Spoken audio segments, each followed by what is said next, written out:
धूपममलमणोवमं गतिं पत्ते वोच्छामि समय पाहुण मृणमो सुध केवली भणिदम। पंच परमेष्ठी भगवान की जय। पिछली गाथाओं में ये बताया गया कि आत्मा परद्रव्य को जानता है, श्रद्धान करता है, देखता है और छोड़ता है। ये सब व्यवहार है। आत्मा अपने में जानना छोड़ना करता है, ये निश्चय है। आज व्यवहारने का जो वर्णन पिछली ज्ञानशाला में हुआ था, अब उसके निष्कर्ष रूप में दो गाथाएं हम करेंगे, 395, 396। आइए 395 नंबर की गाथा देखते हैं। जह परदवम सेटदी, जह परदवम सेटदी, हुसेटिया अपनो सहावेण, हुसेटिया अपनो सहावेण, तह परदवम सदहदी, तह परदवम सदहदी, सम्मादिठ्ठी सहावेण, सम्मादिठ्ठी सहावेण। बोलो। जह परदवम सेटदी, हुसेटिया अपनो सहावेण, तह परदवम सदहदी, सम्मादिठ्ठी सहावेण। जह परदवम सेटदी, हुसेटिया अपनो सहावेण, तह परदवम सदहदी, सम्मादिठ्ठी सहावेण। शब्दार्थ पे ध्यान दीजिए। जह माने जैसे, जिस प्रकार, परद्रव्यम परद्रव्यों को सेटदी सफ़ेद करती है, सेटिया खड़िया, अपनो सहावेण अपने स्वभाव के द्वारा। खड़िया का स्वभाव है दूसरे को सफ़ेद करना, तो वह परद्रव्यों को सफ़ेद करती है अपने स्वभाव के द्वारा। तह माने वैसे, उसी प्रकार, परदब्बम सदहदी परद्रव्य का सिद्धांत करता है। कौन? आत्मा। कौन आत्मा? सम्मादिठ्ठी सम्यक दृष्टि, सहावेण स्वभाव के द्वारा। क्या कहा था? ये कह रहे हैं जैसे परद्रव्यों को खड़िया सफ़ेद करती है, खड़िया का स्वभाव है हर किसी भी द्रव्य को सफ़ेद करना, उसी तरह परद्रव्य का श्रद्धान सम्यक दृष्टि अपने स्वभाव से करता है। अर्थात परद्रव्य का स्वरूप जानकर इसका स्वरूप ऐसा है, उसका श्रद्धान करता है। ये सम्यक दृष्टि का स्वभाव है। जैसे खड़िया का स्वभाव है दीवार को सफ़ेद करना, वैसे ही सम्यक दृष्टि का स्वभाव है अन्य परद्रव्यों का श्रद्धान करना। एक बार फिर देखें। जह माने जैसे, परदव्यम सेटदी परद्रव्यों को, सेटदी माने सफ़ेद करती है, सेटिया माने खड़िया, अपनो सहावेण अपने स्वभाव के द्वारा। खड़िया का स्वभाव है जिसके ऊपर लगाई जाएगी उसको सफ़ेद करेगी। तह माने वैसे ही, परदब्बम सदहदी परद्रव्य का श्रद्धान करता है, सम्यक दृष्टि स्वभाव के द्वारा, अपने स्वभाव से ही परद्रव्य का सही सही श्रद्धान करता है। भावार्थ देखें। जैसे खड़िया अपने स्वभाव के द्वारा भीत माने दीवार आदि परद्रव्यों को सफ़ेद करती है, उसी प्रकार सम्यक दृष्टि भी अपने स्वभाव के द्वारा परद्रव्य का श्रद्धान करता है। जैसा पर वस्तु का स्वभाव है, जैसा उसका लक्षण है, वैसा श्रद्धान करता है। मान लो शरीर के मामले में, ये शरीर क्या है? ये तो नौकर्म वर्गणाओं से बना हुआ उद्गल का शरीर है। ये मैं हूँ क्या? नहीं, ये मैं नहीं हूँ। तो मैं कौन हूँ? इस शरीर के अंदर जो जानने देखने वाला आत्मा है, मैं तो वह हूँ। सम्यक दृष्टि हर वस्तु का सही सही श्रद्धान करता है। ये मकान मेरा है? नहीं नहीं, ये मकान मेरा नहीं है, ये मैंने बनवाया है इसलिए मेरा कहा जाता है। वास्तव में मेरा तो मैं ही हूँ, अन्य नहीं। जीवन में जब सुख दुख के प्रसंग आते हैं तो सम्यक दृष्टि रोता या हंसता नहीं। क्यों? क्योंकि वो जानता है ये जो प्रसंग आए हैं ना, ये कर्म उदय के अनुसार आए हैं। ये कर्म उदय में कहाँ से आए? मैंने ही तो किए थे पिछले भव में। किसी अन्य ने किए? अन्य ने नहीं किए, मैंने ही किए। अन्य के किए गए कर्मों का फल मुझे नहीं मिलता। मैंने जो पूर्व भव में कर्म किए हैं उनका फल मुझे मिलता है। इसलिए अगर कोई दुख का प्रसंग आया है तो मेरे किए कर्मों का फल है, मैं दुखी क्यों हूँ? और अगर मैंने पहले जन्मों में कोई पुण्य कार्य किए हैं और उनके फल से मुझे अच्छी सामग्री मिल जाती है तो भी वह उसमें ज़रा भी फूलता नहीं, घमंड नहीं करता। वो जानता है ये परवस्तु है, ये मेरा स्वभाव नहीं। पहले जन्मों में कुछ कार्य अच्छे किए होंगे, उसके अनुसार ये वस्तु मुझे मिल गई है, लेकिन कब तक रहेगी इसका कोई ठिकाना नहीं। क्योंकि संसार में हर वस्तु नाशवान है। आज है और कल उसकी खबर नहीं। किसका कितना जीवन है उसका मानना नहीं। घर में किसी की मृत्यु होती है तो सम्यक दृष्टि दुखी नहीं होता। क्यों नहीं होता? इसलिए नहीं होता क्योंकि वो जानता है इसकी आयु इतनी थी, उसके अनुसार इसकी आत्मा ने इस शरीर को छोड़ दिया, इसलिए दुख होने का क्या काम। शरीर में बीमारी हो जाए तो भी पीड़ा का अनुभव करता है। इलाज तो कराएगा, लेकिन अगर वो ठीक होने में टाइम लगेगा तो दुखी नहीं होगा। सम्यक दृष्टि वस्तु स्वभाव का ज्ञाता होता है, इसलिए संसार की हर परिस्थिति में वह वास्तविकता को जानने वाला होने के कारण अपना सही सही श्रद्धान बनाता है। मेरा नुकसान सामने वाले ने नहीं किया, मेरा नुकसान मेरे कर्मों के उदय से हुआ है, इसलिए मैं सामने वाले के ऊपर क्यों तो रोष करूं, क्यों कुछ भी करूं, मैं नहीं करता। मुझे फल देने वाले मेरे कर्म हैं, अन्य नहीं।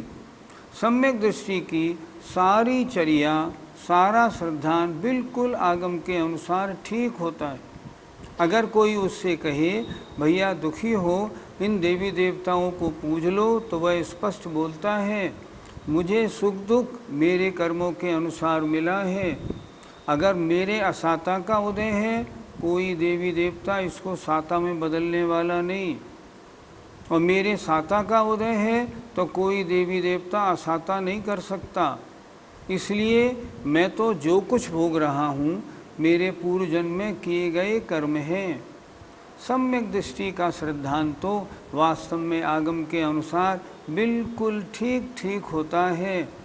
वह कभी भी आगम से बाहर नहीं जाता, पदच्युत नहीं होता। सम्यक दृष्टि की महिमा ही अलग है। इसलिए आचार्यों ने कहा है अगर सम्यक दर्शन नहीं तो व्रत तप नियम सब व्यर्थ हैं। ये क्या है? ये मोक्ष महल की प्रथम सीढ़ी है, पहली सीढ़ी है।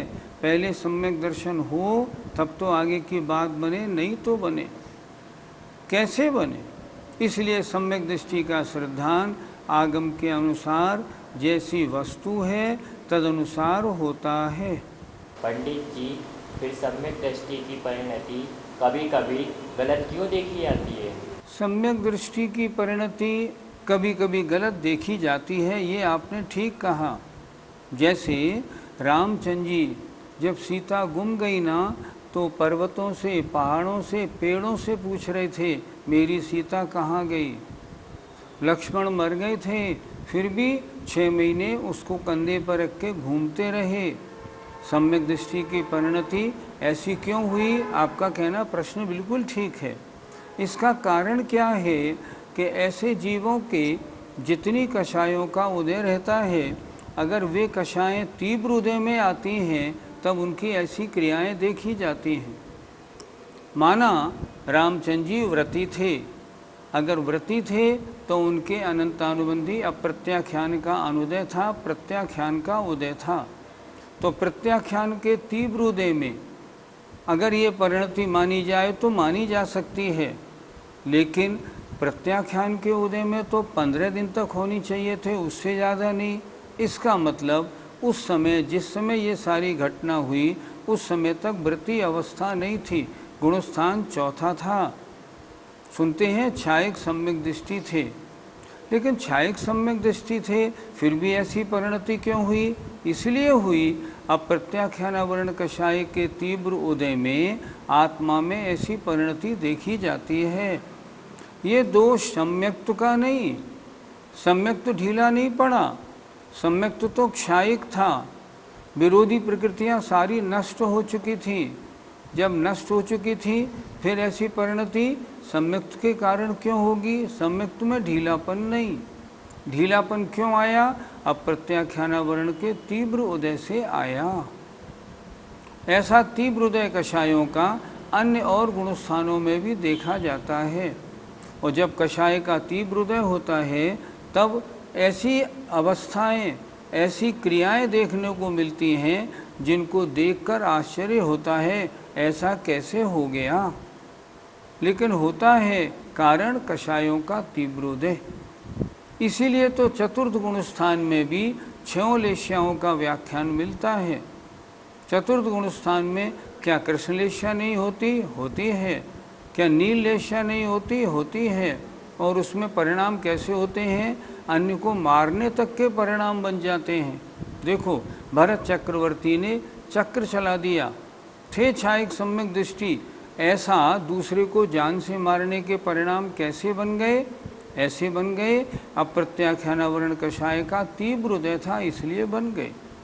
लेश्या कौन सी? कोई भी अशुभ लेश्या उस समय हो सकती है। इसलिए चौथे गुण स्थान में अशुभ लेश्याओं का व्याख्यान शास्त्रों में मिलता है। और ऐसे जीवों की जो परिणति या जो क्रियाएं हैं आश्चर्यजनक दिखाई पड़ती हैं। हम सोच ही नहीं सकते, ऐसा तो हम भी नहीं कर सकते कि एक मुर्दे को कंधे पर रख के 6 महीने घूमते रहें। पर वे क्यों घूमे? ये कषाय के तीव्र उदय की कहानी है। इसलिए सम्यक दृष्टि तो श्रद्धान सही करता है हर वस्तु का, लेकिन कषायों के अनुसार कभी कभी उसकी क्रियाएं भिन्न रूप दिखाई पड़ती हैं। श्रद्धान ढीला नहीं पड़ता, श्रद्धान दब जाता है, कषाय हावी हो जाती हैं और उस समय ऐसी परिणति बन जाती है। गाथा 395 का पद्यानुवाद देखिए। चूनानि सर्ग धवला शशि सुहाती, दीवार को जल रूप यही बनाती, जीवादि तत्व भर में रख पूर्ण आस्था, सम्यक धारक चले अनुकूल रास्ता। क्या लिखा? जीवादि तत्वों में पूर्ण आस्था रखता हुआ जो सम्यक दृष्टि है वो आत्मा के अनुकूल रास्तों पर चलता है।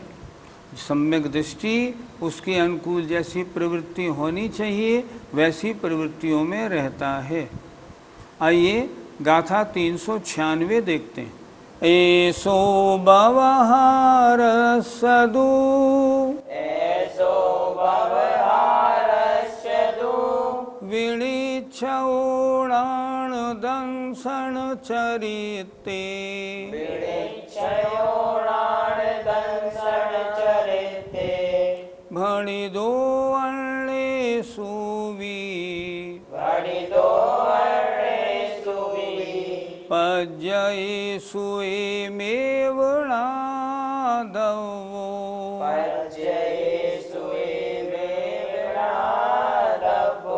एक एक शब्द का अर्थ समझते हैं। ऐसो यह व्यवहार सदु व्यवहारने का विनिच्छवो निश्चय अर्थात निर्णय प्राण ज्ञान दंशन दर्शन चरित्रे और चारित्र के विषय में भणिदो कहा गया है।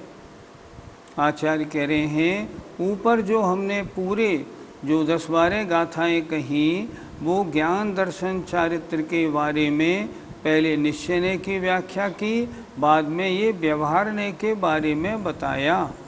फिर क्या करना, अन्येषु भी अन्य भी पज्येषु पर्यायों में बातों में एमेव नादब्बो इसी प्रकार जानना चाहिए। जैसे ज्ञान दर्शन चारित्र के बारे में 2 प्रकार का वर्णन व्यवहार ने निश्चय का बताया, ऐसे भी अन्य भी प्रसंगों में इसी प्रकार निश्चय से ऐसा है व्यवहारने से ऐसा है, ऐसा जानना चाहिए। भावार्थ यह ज्ञान दर्शन और चारित्र के विषय में व्यवहारने का जो निर्णय है वह कहा गया है, इसी प्रकार और बातों में भी लगा लेना चाहिए। गाथा 396 का पद्यानुवाद देखते हैं। ज्ञानादि जो न निज की करते उपेक्षा, भाई तथापि पर की रखते अपेक्षा, सिद्धांत में बस यही व्यवहार माना, सर्वत्र यो समझना भव पार जाना। आचार्य श्री ने इस पद्यानुवाद में कितने सरल शब्द में शास्त्रों का सारांश बता दिया। जो ज्ञानादि जो निज की न करते उपेक्षा, जो ज्ञान अपनी तो अपेक्षा नहीं करता और उसके साथ साथ पर की भी अपेक्षा रखता है, अर्थात जो निश्चयने को भी मानता है और व्यवहारने को भी मानता है। सिद्धांत में यही सही व्यवहार माना गया है। सर्वत्र यों समझना, अपने हर कार्य में इसको इस प्रकार समझना है। अगर समझते हैं तो संसार से पार होने की बात है। इसलिए हमें क्या करना, व्यवहार की उपेक्षा भी नहीं करनी, निश्चय की उपेक्षा नहीं करनी। हमें दोनों को समझ के और उसके अनुसार अपनी प्रवृत्ति बनानी है। जय जिनेंद्र।